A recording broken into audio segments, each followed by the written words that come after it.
Hey everyone, welcome to magnet brains. This is Indra Vikram. तो अब हम शुरू करने जा रहे हैं अपनी सेकंड थीम, और सेकंड थीम का नाम है एम्पायर्स, यानी साम्राज्य। साम्राज्य का मतलब क्या होता है? साम्राज्य का मतलब है कि एक well developed administrative system, political system, economic system, social organisation और भी बहुत सारी चीज़ें। यानी आप अगर ऑब्जर्व करें तो फर्स्ट थीम में जो आपने दो चैप्टर्स पढ़े, पहला एवोल्यूशन ऑफ ह्यूमन बीइंग्स, ठीक है, या स्टोरी ऑफ ह्यूमन एवोल्यूशन, और दूसरा राइटिंग एंड सिटी लाइफ।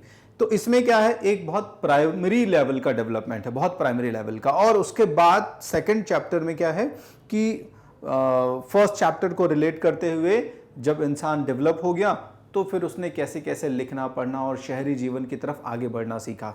अब जबकि शहरी जीवन धीरे धीरे इंसान अडॉप्ट कर चुका है, तो उसके बाद जब पॉलिटिकल सिस्टम इवॉल्व हुआ और ग्रेजुअली शहर बनने शुरू हुए, हमने शहर बसा लिए सेकंड चैप्टर में। उसमें बेसिक लेवल का, प्राइमरी लेवल का एडमिनिस्ट्रेटिव सिस्टम भी डेवलप कर लिया था। मंदिर थे मेसोपोटामिया में, पॉलिटिकल सिस्टम भी था, राजा भी थे। लेकिन एक चीज़ थी, अभी आपने देखी होगी, कि पॉलिटिकल एक्सपांशन, दूसरे के एरियाज में कब्जा करना, अपने साम्राज्य को विस्तार करना, अपने वंश को या अपने साम्राज्य के नाम को आगे बढ़ाना, इस तरह की टेंडेंसी थोड़ी कम देखने को मिली थी। ऐसा नहीं था कि अटैक नहीं होते थे, और ऐसा नहीं था कि एक राजा दूसरे एरिया में अटैक नहीं करता था, ऑक्यूपाई नहीं करता था उस टेरिटरी को। लेकिन अब हम क्या देखने वाले हैं, अब हम जिन तीन चैप्टर्स को इस सेकंड थीम में पढ़ेंगे, हमारी सेकंड थीम है एम्पायर्स, साम्राज्य। इसमें जो तीन चैप्टर्स पढ़ने वाले हैं, एन एम्पायर अक्रॉस 3 कॉन्टिनेंट्स, इसके बाद जो इस्लामिक एम्पायर है, उसके बाद जो नोमैडिक एम्पायर है, इन तीनों में आप क्या देखोगे, ये इंपॉर्टेंट टेंडेंसी देखोगे, एक्सपांशन। तो साम्राज्य का अर्थ ही है कि अब उसका विस्तार शुरू होगा, या मैं कह दूं साम्राज्य के नाम के साथ ही ये जुड़ा होता है कि अब वो कहीं ना कहीं वो एक एक्सपांशन की तरफ जाएगा, विस्तार की तरफ जाएगा। तो कहानी शुरू करते हैं जहां पर हमने अपनी पिछली कहानी रोकी थी, यानी राइटिंग एंड सिटी लाइफ जो हमने खत्म किया था, उसी से हम आगे बढ़ेंगे। और इसमें हम अब डिस्कस करने वाले हैं एम्पायर्स या साम्राज्यों को। तो लास्ट में जो मेसोपोटामिया आपने पढ़ा, मेसोपोटामिया का मतलब था एक ऐसा एरिया, एक ऐसा क्षेत्र जो दो नदियों के बीच में फला फूला, दो नदियों के बीच में फ्लॉरिश हुआ, प्रॉस्पर हुआ, और वहां पर कई शहर बने, उजड़े, और इसके बाद उनकी जगह दूसरे शहरों ने ले ली। वैसे ही आखिर में क्या था कि मेसोपोटामिया का जो क्षेत्र था, वहां पर उस मेसोपोटामिया के क्षेत्र में लगभग 2000 साल का जो मेसोपोटामिया का इतिहास है, उसमें क्या हुआ, उसमें कई सारे राज्य बसते रहे, बनते रहे, बिगड़ते रहे, ठीक है ना। So over 2000 years following the establishment of empires in Mesopotamia, क्या हुआ, so many kingdoms were established and they were extinct. बहुत सारे राजे और उनका साम्राज्य आया और वो धीरे धीरे विलुप्त होते चले गए।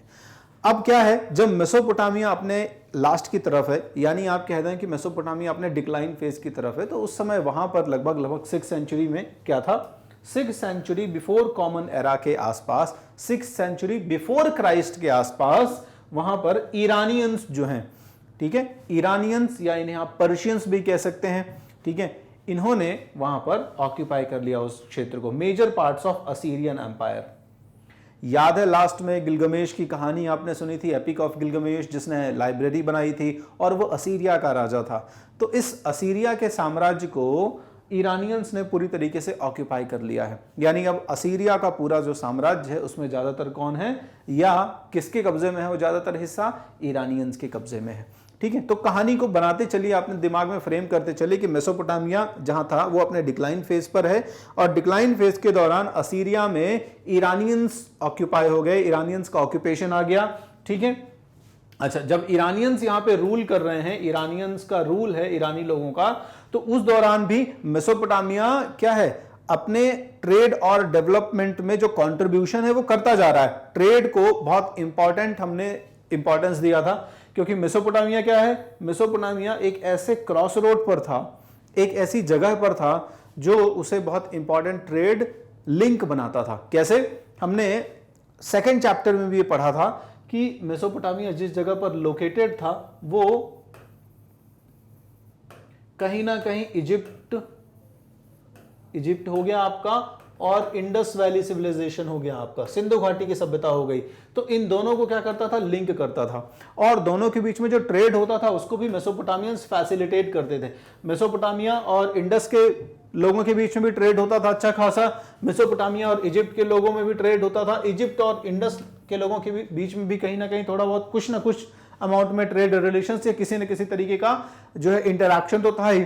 तो वो सारा कुछ कैसे होता था, मेसोपोटामिया के थ्रू ही होता था। तो इस दौरान मेसोपोटामिया अपने उस रोल को अभी भी निभा रहा है। So network of trade developed overland, इस क्षेत्र में कई व्यापारिक मार्ग, कई कमर्शियल रूट्स जो है वो एस्टैब्लिश हो जाएंगे, और इन कमर्शियल रूट्स की वजह से क्या होगा, धीरे धीरे जो आसपास के शहर हैं, जैसे आप नॉर्थ की तरफ जाएंगे उधर, तो आपके जो यूनान यानी ग्रीक शहर हैं, वो ग्रीक शहर इससे काफी कुछ फेमस हैं, तो प्रॉस्पर होंगे, वो फेमस शहर प्रॉस्पर होंगे। इसके अलावा ब्लैक सी के आसपास बहुत सारी जो ट्राइब्स हैं, वो ट्राइब्स भी इस ट्रेड से बेनिफिट हो रही हैं।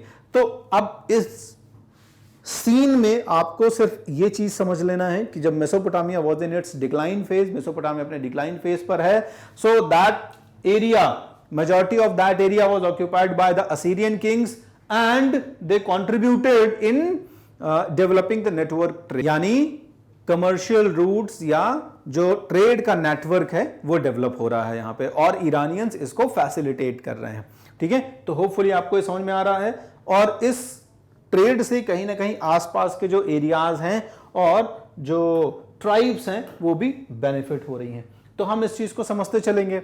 अब जब ये सिचुएशन है, यानी कि यहां पे कोई एक बहुत बड़ा साम्राज्य नहीं है, ईरानियंस ने उस एरिया को बस ऑक्यूपाई किया हुआ है, कैप्चर किया हुआ है, ठीक है, जो असीरिया का एम्पायर है, और धीरे धीरे वो उस ट्रेड को भी फैसिलिटेट कर रहे हैं। ठीक है, अब इस दौरान यहां पे आप ये मानिए कि छोटे छोटे कुछ इस तरह के, जैसे ईरानियंस ने असीरिया पे कब्जा किया हुआ है, ऊपर ग्रीक्स हैं, छोटी मोटी और ट्राइब्स हैं, तो ये छोटे छोटे ट्राइबल एरियाज जो है वो बने हुए हैं। अब यहीं से एक नया डेवलपमेंट शुरू होता है around 4th century before Christ, लगभग 200 सालों के डिफरेंस में क्या हुआ। ठीक है, 6th सेंचुरी में ईरानियंस ने असीरियन एम्पायर पे कब्जा किया। अभी आपने देखा around 4th century before Christ, लगभग 200 सालों के डिफरेंस में ही क्या हो रहा है, मैसेडोनिया नाम का एक जो प्रोविंस है, उस मैसेडोनिया की प्रोविंस में एक पर्सन है, ठीक है, अलेक्जेंडर, इसके पिताजी थे फिलिप, वो यहाँ के राजा थे, और बाद में अलेक्जेंडर जो है वो यहाँ का राजा बना आफ्टर हिज फादर फिलिप के बाद में। तो अलेक्जेंडर जो है, emergence of Alexander, rise of Alexander, Alexander का उदय हो रहा है यहाँ पे, और अलेक्जेंडर यहाँ से अपने वॉर कैंपेन्स शुरू करेगा। So around 4th before common era, 4th century before common era, ठीक है, या 4th century before Jesus Christ, Alexander of Macedonia started its war campaign, military campaign. तो सिकंदर ने अपनी विजय यात्राएं यहां से शुरू करी, ठीक है, अपने सैन्य अभियान यहां से शुरू किए, मिलिट्री कैंपेन्स यहां से शुरू किए। और आपको पता है कि सिकंदर एक बहुत बड़े लैंड एरिया को, बहुत बड़े टेरिटरी को धीरे धीरे धीरे धीरे क्या करेगा, ऑक्यूपाई करेगा, सब्जुगेट करता चला जाएगा। ठीक है ना, तो Sikandar conquered major parts of the world, दुनिया के कई हिस्सों पर वो अधिकार करेगा, like North Africa, West Asia, Iran and to the Beas, Vyas river तक वो जाएगा। ठीक है, व्यास रिवर कहां, इंडिया के नॉर्थ वेस्टर्न प्रोविंस पर, यानी अगर आपको इंडिया का यहां पे मैप मैं दिखाने की कोशिश करूं तो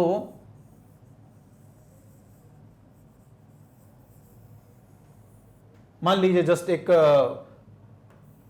आइडिया के लिए, ये है इंडिया का पुराना मैप, तो आप देखेंगे कि यहां पर कौन सी रिवर है, यहां पे सिंधु झेलम चिनाब रावी, सिंधु झेलम चिनाब रावी व्यास। तो ये व्यास नदी यहां पे हम एक जस्ट समझने के लिए, व्यास रिवर तक सिकंदर की सेनाएं पहुंचेंगी, और इसके बाद व्यास रिवर से अलेक्जेंडर वापस हो जाएगा, है ना। बाकी की कहानी जो है वो आपके 12th के पोर्शन में भी है, और आपने जूनियर क्लासेस में भी शायद अलेक्जेंडर के इस वॉर कैंपेन की कहानी पढ़ी होगी कि व्यास नदी से क्यों आगे नहीं बढ़ा वो, उसकी जो आर्मीज थी, उसकी जो सेनाएं हैं वो काफी थक जाएंगी, यहाँ पे काफी उनको जो है वो एग्जर्शन हो गया था, क्योंकि एक बड़ा एरिया जो है वो यहाँ से कवर करते हुए निकले थे, तो वो ऑलरेडी वो काफी थक गए थे। और इसके अलावा दूसरा एक और रीजन है कि आगे जब आप देखोगे, बढ़ोगे, तो थोड़े ही आगे जाओगे तो मगध की सीमाएं शुरू हो जाती थी उसके बाद, व्यास नदी के बाद, है ना। और मगध का मतलब उस समय बहुत बड़ा विशाल साम्राज्य, धनानंद वहां का राजा होता था और बहुत बड़ी सेना थी, एक वेल ऑर्गेनाइज्ड सेना थी उसके पास, जिससे लड़ना इन थके हुए सैनिकों के लिए आसान भी नहीं था। इसलिए उनको लगा कि बेटर रहेगा कि यहां से हम रिट्रीट कर जाएं, यहां से हम वापस कर जाएं।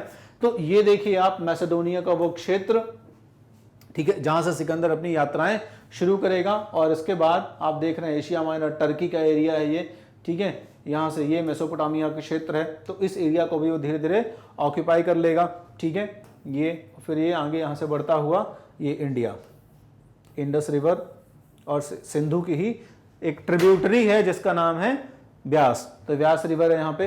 तो इस तरीके से आप देखेंगे और फिर यहाँ से उसकी सेनाएं जो है वापस लौट जाएंगी, ठीक है। और पूरा अपना मैसेडोनिया तक वो वापस पहुंच भी नहीं पाया, बाद में उसकी मतलब रास्ते में उसकी डेथ हो गई।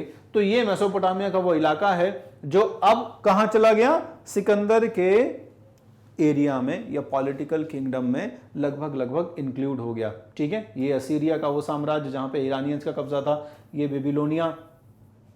तो ये जो एरिया है इसी के बारे में अभी हम डिस्कशन कर रहे थे, सेकंड चैप्टर पूरा इसी मेसोपोटामिया को डेडिकेटेड था हमारा।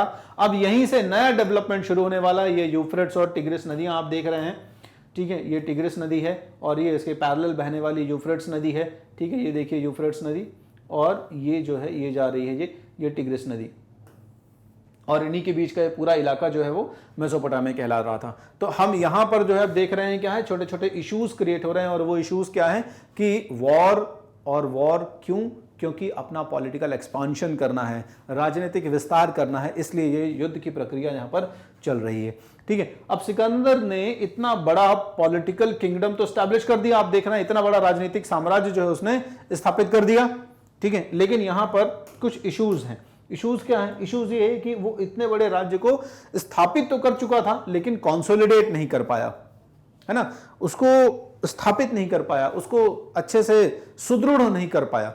और उसका रीजन ये हुआ कि after the death of Alexander, Sikandar की डेथ के बाद क्या हुआ, द एम्पायर स्टार्टेड शैटरिंग, ठीक है ना, धीरे धीरे साम्राज्य जो है वो अलग होना शुरू हो जाएगा, डिसइंटीग्रेट होना शुरू हो जाएगा, ठीक है।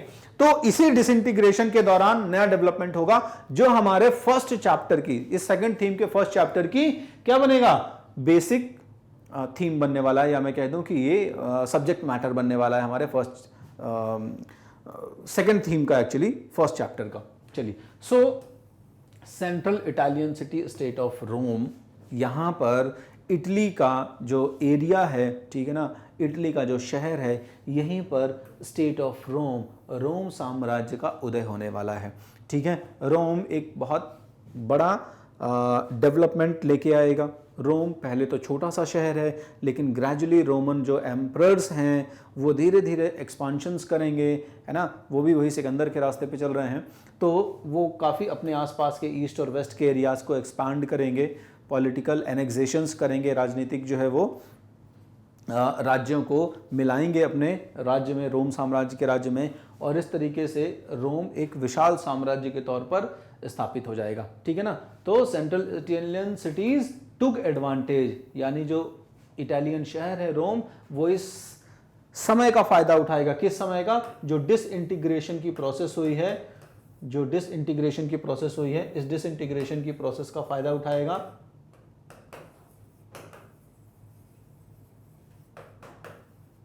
ये जो विघटन हो रहा है उस विघटन का फायदा उठाएगा, और इस विघटन का फायदा उठाने के बाद क्या करेंगे वो, they established control over North Africa, east and Mediterranean. तो जो मेडिटेरियन का इलाका है, उस मेडिटेरियन भूमध्य सागर का जो इलाका है, अफ्रीका का इलाका है, जो वेस्ट एशिया का इलाका है, यहाँ पर रोम का एक्सपांशन होगा। इसीलिए रोम को क्या कहा जा रहा है, एन एम्पायर अक्रॉस 3 कॉन्टिनेंट्स, एक ऐसा साम्राज्य जो 3 महाद्वीपों में फैला हुआ है, इतना विशाल है, ठीक है। इसीलिए थीम जो है वो शुरू होती है फर्स्ट चैप्टर के नाम से ही, एन एम्पायर अक्रॉस 3 कॉन्टिनेंट्स। बाद में रोम का और एक्सपेंशन होता चला जाएगा, लेकिन जैसे जैसे रोम अपने रिपब्लिक पीरियड से एम्पायर की तरफ बढ़ेगा, ठीक है। पहले रोम क्या है, रिपब्लिक है, लेकिन बाद में रोम एम्पायर हो जाएगा। हमारे चैप्टर की जो कहानी है वो रोमन रिपब्लिक की कहानी नहीं, रोमन एम्पायर की कहानी है। तो हम रिपब्लिक जो है जस्ट थोड़ा सा समझेंगे कि रिपब्लिक में क्या होता था, और सीधे एम्पायर में पहुंच जाएंगे, एम्पायर में क्या क्या चीजें हुई, किस किस तरीके का पॉलिटिकल डेवलपमेंट हुआ, ठीक है। तो हमारे पूरे चैप्टर में क्या है, रोमन एम्पायर को फोकस किया गया है कि रोमन एम्पायर में क्या क्या हुआ, अगस्तस जो है वो एम्परर, सम्राट अगस्तस जो है वो रोमन एम्पायर की स्थापना करने वाला है, और वो किस तरीके से फिर आगे का पूरा हायरार्की क्रिएट करेगा, किस तरीके के चेंजेस लेके आएगा एडमिनिस्ट्रेशन में, ये सब कुछ आपको समझना है। ठीक है, रोम की सोसाइटी कैसी थी, रोम का इकोनॉमिक सिस्टम कैसा था, और बाकी सारी चीजें। फिर क्या हुआ, धीरे धीरे जब रोमन साम्राज्य अपने पीक पर पहुंचेगा तो रोमन साम्राज्य दो पार्ट्स में डिवाइड हो जाएगा। क्यों? क्योंकि इतने बड़े साम्राज्य का सेंट्रलाइजेशन करना आसान नहीं था, इसलिए क्या किया गया, रोम को दो पार्ट्स में डिवाइड कर दिया गया, ईस्टर्न रोमन एम्पायर और वेस्टर्न रोमन एम्पायर। ठीक है ना, और रोमन साम्राज्य के इस बाइफर्केशन से एक हिस्सा जो होगा, ठीक है ना, लगभग 7 to 15 सेंचुरी के आसपास एक हिस्सा जो होगा, कौन सा हिस्सा, ईस्टर्न रोमन एम्पायर, पूर्वी जो रोमन साम्राज्य है, यहां पर क्या होगा, इस्लामिक इन्वेजन शुरू हो जाएंगे। ठीक है, क्योंकि 7th सेंचुरी में यहां पर नया डेवलपमेंट होगा जो आपके इस सेकंड थीम के सेकंड चैप्टर का बैकग्राउंड क्रिएट करेगा। ठीक है, वो क्या है, इस्लामिक इमर्जेंस। प्रॉफेट मोहम्मद एक नए धर्म की स्थापना करेंगे अरब में जिसका नाम है इस्लाम, और उसके बाद प्रॉफेट मोहम्मद के इस अर्थ प्लैनेट से जाने के बाद क्या होगा, उनके जो फॉलोअर्स हैं, उनके जो सक्सेसर्स हैं, वो इस इस्लाम को एक्सपैंड करेंगे, स्प्रेड करेंगे। अरब में पहले पूरा फैलेगा, अरब के बाद फिर बाकी जो एरियाज हैं, अफ्रीका की, एशिया की, ईरान से होता हुआ, ठीक है, नॉर्थ की तरफ जाएगा, ईस्ट की तरफ आएगा, तो इस्लाम का एक्सपेंशन होगा। और 15th सेंचुरी के आसपास क्या होगा, लगभग मेजॉरिटी ऑफ एरिया में वो इस्लाम स्प्रेड हो चुका होगा, तो उसका इंप्रेशन यहां पे भी देखने को आएगा। ठीक है, रोमन एम्पायर को रिप्लेस करेगा अरब एम्पायर। ठीक है ना, तो कॉन्टिन्यूअस अटैक्स की वजह से क्या होगा, रोमन एम्पायर, इवन कुछ इंटरनल स्ट्राइप्स भी हैं, इंटरनल कॉन्फ्लिक्ट्स भी हैं जिनकी वजह से रोमन्स को प्रॉब्लम हुई। तो इंटरनल कॉन्फ्लिक्ट्स तो चल ही रहे थे, एक्सटर्नल भी प्रॉब्लम क्रिएट होंगी जिसकी वजह से रोमन साम्राज्य पूरी तरह से डिक्लाइन हो जाएगा, डिसइंटीग्रेट हो जाएगा, और उसकी जगह लेगा अरब एम्पायर। अरब में रशीदुद्दीन खलीफा, उमैया खलीफा, ठीक है, अब्बासी खलीफा, इस तरीके से हम खलीफत वंश देखेंगे। और इसी इसी अरब साम्राज्य के विस्तार के दौरान जब कुछ नोमैडिक ट्राइब्स हैं, नोमैडिक ट्राइब्स का मतलब होता है ऐसी ट्राइब, ऐसे कबीलाई लोग, ऐसे घुमक्कड़ लोग, कबीले में रहने वाले लोग, ठीक है, ऐसी प्रजातियां जो एक जगह नहीं रहती हैं, घुमक्कड़ हैं। नोमैडिक का मतलब घुमक्कड़ हैं, एक जगह से दूसरे जगह वो खाने पीने की तलाश में घूमते रहते हैं, टेम्पररी शेल्टर बना के रखते हैं, परमानेंट उनका रेसिडेंस नहीं है। ठीक है, हालांकि वो जो सेंट्रल एशिया के आसपास के इलाके हैं वहीं पर वो ज्यादातर घूमते हैं। ठीक है, बाकी ये वॉर करते रहते थे, अटैक करते रहते थे आसपास के एरियाज में। ठीक है, वहां के राजाओं को लूटते थे और वहां से धन संपत्ति लेके आते थे, और उसी से उनका फिर आगे का काम चलता था। तो इनमें कुछ लोग हैं जो इस्लाम को एक्सेप्ट करेंगे। ठीक है, और इसके बाद फिर इनमें से कुछ एक ट्राइब ऐसी हैं जो ट्राइब बड़े एम्पायर का रूप ले लेंगी। ठीक है, इसमें कौन सी एक ट्राइब है, बहुत इंपॉर्टेंट जो ट्राइब है, ठीक है, उनमें मंगोल्स हैं। तो जो मंगोल्स हैं, इनमें मंगोल का लीडर है चंगेज खां। ठीक है ना, तो चंगेज खां जो है वो बहुत बड़े लीडर के तौर पर उभर के आएगा, और चंगेज खां एक बड़ा nomadic empire, Mongolian nomadic empire जो है वो क्रिएट करेगा, जो आपके 3rd चैप्टर का बैकग्राउंड क्रिएट करने वाला है। तो इस तरीके से ये आपके सेकंड थीम का इंट्रोडक्शन पार्ट था। आपको दिमाग में एक ओवरव्यू सेटअप कर लेना है कि अच्छा ये डेवलपमेंट होगा जिसकी वजह से ये रिजल्ट होंगे, और उस रिजल्ट में फिर आगे डेवलपमेंट्स होंगे जो आगे के बैकग्राउंड को क्रिएट करेंगे। तो everything is linked, everything is interlinked here. यहां पे सारी चीजें लगभग एक दूसरे से जुड़ी हुई हैं। होपफुली आपको इंट्रोडक्शन बहुत अच्छे से समझ में आ गया। अब अगले वीडियो में हम एन एम्पायर अक्रॉस 3 कॉन्टिनेंट्स यानी आपके सेकंड चैप्टर की फर्स्ट थीम के ऊपर डिस्कशन करने वाले हैं। तो बने रहिए हमारे साथ। Thank you.